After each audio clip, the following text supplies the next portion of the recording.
Hello friends, welcome back to my channel. कैसे हो आप सब? आई होप आप सब अच्छे होंगे और अपनी अपनी लाइफ में बहुत खुश होंगे। तो मैं प्रतिमा फिर से एक नए रिएक्शन वीडियो में, और आज की रिएक्शन वीडियो में हम बातें करेंगे कि अंशु ने पहले कहा कि मैं क्रिएटर पार्टी करूंगी और उसके एक दिन बाद ही कहा कि कोई क्रिएटर पार्टी नहीं होगी, एक अलग सी पार्टी होगी जो आप लोगों को ब्लॉग में देखने के लिए मिलेगा। तो अचानक से ऐसा क्या हो गया जिसकी वजह से मनीषा ने अंशु ने खुद आकर बोला कि ये क्रिएटर पार्टी नहीं होगी। तो इसी पे बातें करेंगे।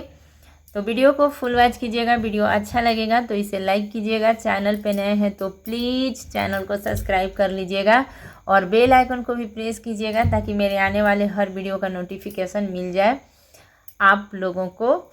तो वीडियो तो देखते ज़रूर है लेकिन लाइक करना भूल जाते हैं, तो इसीलिए जल्दी से पहले लाइक कर लीजिए।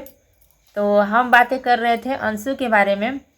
तो अंशु ने पहले अपने वीडियो में कहा कि मैं क्रिएटर्स पार्टी करूंगी। उसके बाद फिर से दूसरे ही दिन अंशु ने कहा कि कोई क्रिएटर्स पार्टी नहीं होगा। तो इसके ये आधी अधूरी जानकारी जो है ना, हमें ये लोग बताते हैं अपनी वीडियो वगैरह में। तो इसके पीछे कारण ये था क्योंकि जो अभी इक्का दुक्का का मैंने देखा ब्लॉग और सारी बातें सामने आई कि क्या रीज़न है कि कुछ क्रिएटर्स जिनको अंशु ने इनवाइट किया था तो वो क्यों मतलब कि आने से किसी ने इनकार नहीं किया है। अभी वो खुद ही सोच रहे हैं कि किधर जाएं और किधर ना जाएं, क्या करें ना करें। ऐसा एक दो ब्लॉगर्स ने अपने ब्लॉग में बोला है।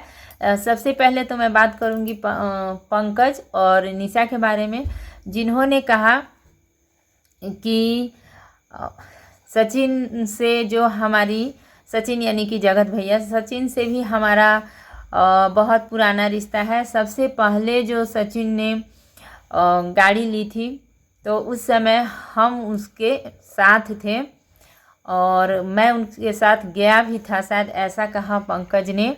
और इस बार जो वक्त की बात है और इस समय जो सचिन ने गाड़ी ली है तो इस समय पे हम मतलब कि दूर से ही कॉन्ग्रेचुलेसन करना पड़ रहा है मुझे, क्योंकि हम पास में नहीं हैं। तो वक्त की बात है, वो समय कुछ और था और ये समय कुछ और है। ऐसा नहीं है कि अंशु से अभी हमारी मुलाकात हुई है और जगत भैया के घर में यानी कि सचिन के घर में ही हुई है और बहुत अच्छी उससे भी हमारी बॉन्डिंग है। और जगत भैया यानी सचिन और मनीषा से भी तो हमारा बहुत ही अच्छा बॉन्डिंग है और हम बहुत पहले से उनको जानते हैं।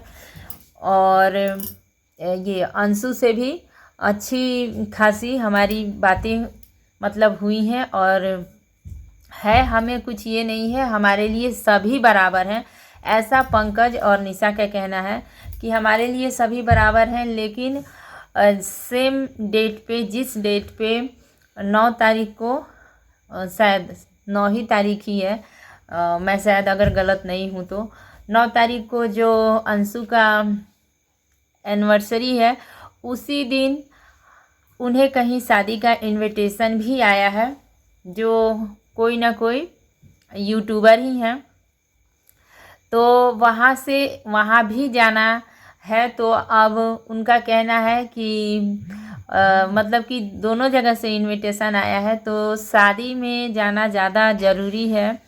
अगर किसी के पास भी शादी का इनविटेशन हो और एनिवर्सरी का इनविटेशन हो तो ज़्यादातर लोग शादी में ही जाएंगे, ऐसा होता है। एक मैं नेचुरल बात कर रही हूँ और उनका भी कहने का यही मतलब था। लेकिन अभी हम तय नहीं कर पा रहे हैं कि हम कैसे मैनेज करें, कहाँ जाएं और कहाँ ना जाएं, ऐसा उनका कहना है।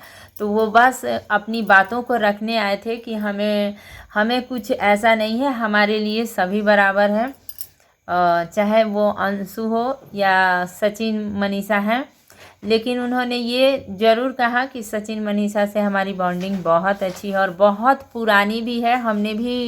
मैं भी बहुत दिनों से ब्लॉग्स वगैरह में देखती हूँ कि पंकज और निशा जो है उनकी दोस्ती जो है बहुत पहले से है, बहुत पहले से है।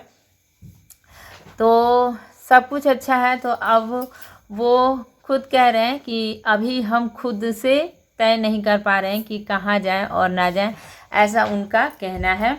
और सेम बात, यही बात मिष्टी और मिष्टू जो हैं यूट्यूबर, वो उनके पास भी अंशु का इनविटेशन गया। तो उन्होंने भी अपने तरफ से ब्लॉग बनाया कि ये जो उनका ये भी कहना है कि ये जो मतलब आपस में ये हो रहा है, कंट्रोवर्सी जैसा हो रहा है, तो बात यहाँ पे क्लियर हो जाए कि हमें किसी ने मना नहीं किया है या कोई भी बात आगे ना बढ़े।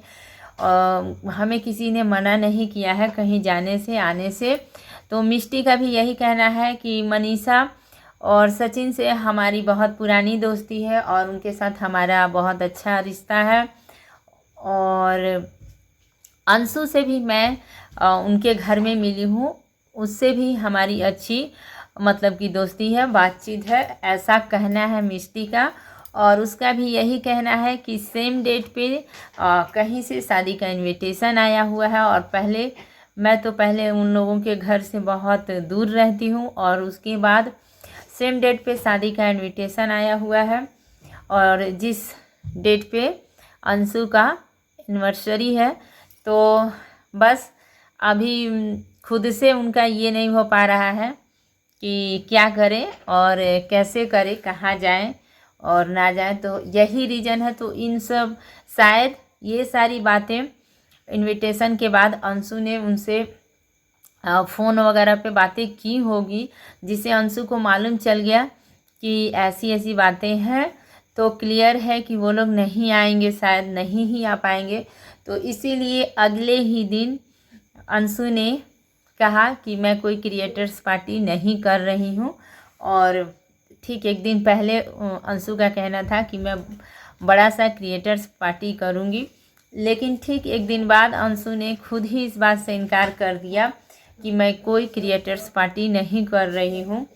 तो सबकी बातों को सुनकर कहीं ना कहीं सभी कुछ ना कुछ, ऐसा नहीं है कि कहीं से भी इनविटेशन अगर आता है तो आप वहाँ चले ही जाते हो। बहुत बार हमारे साथ भी ऐसा होता है कि कुछ बातों के कारण से या कहीं और दूसरा जगह जाना हमारा ज़्यादा इम्पोर्टेंट होता है, तो हम उस काम को वहाँ पे जाना डिले कर देते हैं।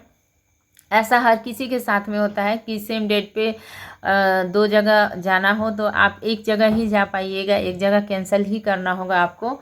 तो यही सारी बातों को फ़ोन वगैरह पे क्रिएटर से बातें करके अंशु को ऐसा लगा कि नहीं आ पाएंगे। तो बस अगले वीडियो में अंशु ने कहा कि मैं कोई क्रिएटर्स पार्टी नहीं कर रही हूँ, जो भी है आप लोगों को देखने मिलेगा। तो कोई बात नहीं, अच्छी बात है। ज़रूरी नहीं है कि आप अपनी खुशी को सिर्फ क्रिएटर्स के साथ में ही शेयर करें या तो ही आपकी पार्टी अच्छी होगी। अपने घर के लोगों के साथ, अपनी फैमिली के साथ सबसे अच्छी पार्टी होती है। तो अपने फैमिली के साथ आप अच्छे से मनाइए। और बहुत ज़रूरी है क्योंकि शादी का सालगिरह साल में सिर्फ एक बार आता है। और वैसे भी अंशु का ये पहला सालगिरह है, तो अंशु को भी पूरा हक है और पूरा होना भी चाहिए कि बहुत अच्छे से वो अपनी एनिवर्सरी को मनाए। और अंशु का कहना है कि फैमिली ज़्यादा ज़रूरी है। और फैमिली में जिनसे अपने फैमिली में जिनसे भी मेरा अनबन था, उनसे भी अब मेरा सब कुछ अच्छा हो गया है। मतलब अंशु ने खुद से कहा है कि मेरी नंद से जो अनबन थी सब कुछ ठीक हो गया है। पहले मुझे समझ नहीं थी, अब मैंने सब कुछ समझ लिया है, सब कुछ ठीक हो गया है रिलेशन। और हमको शायद ये भी देखने को मिले कि अंशु का जो अपनी फैमिली थी, मतलब अंशु के पापा की अपनी भाई वगैरह की जो फैमिली होती है, तो अपनी जो फैमिली थी वो तो शादी में हम लोगों ने नहीं देखा, लेकिन देखने को मिले कि एनिवर्सरी पार्टी में कौन कौन उसकी अपनी मायके की तरफ की फैमिली से आ रहा है। तो बस हम लोग भी वेट कर रहे हैं कि अंशु की एनिवर्सरी को पार्टी को हो और बहुत अच्छे से हो। मैं तो यही कहूँगी कि बहुत अच्छे से हो, क्योंकि सबको हक है अपनी लाइफ में खुश रहने का।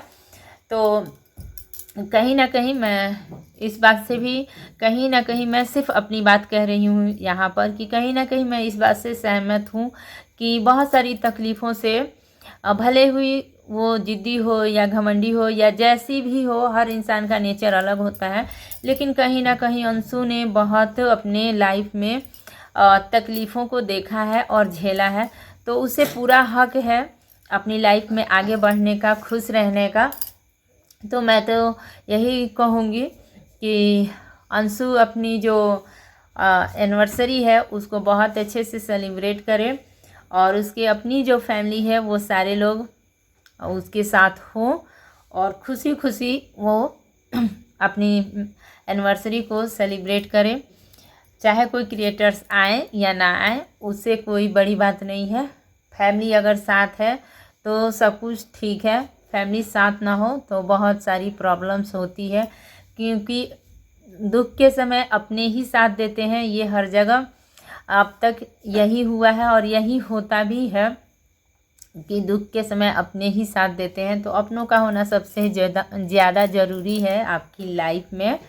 और बस अब हम वेट कर रहे हैं कि अंशु का एनिवर्सरी कैसे मनता है, कैसे सेलिब्रेट करती है वो, वही देखेंगे। जब भी अंशु का ये एनिवर्सरी मनता है तो आपके साथ फिर से एक रिएक्शन वीडियो लाऊंगी, ज़रूर लाऊंगी अच्छे से।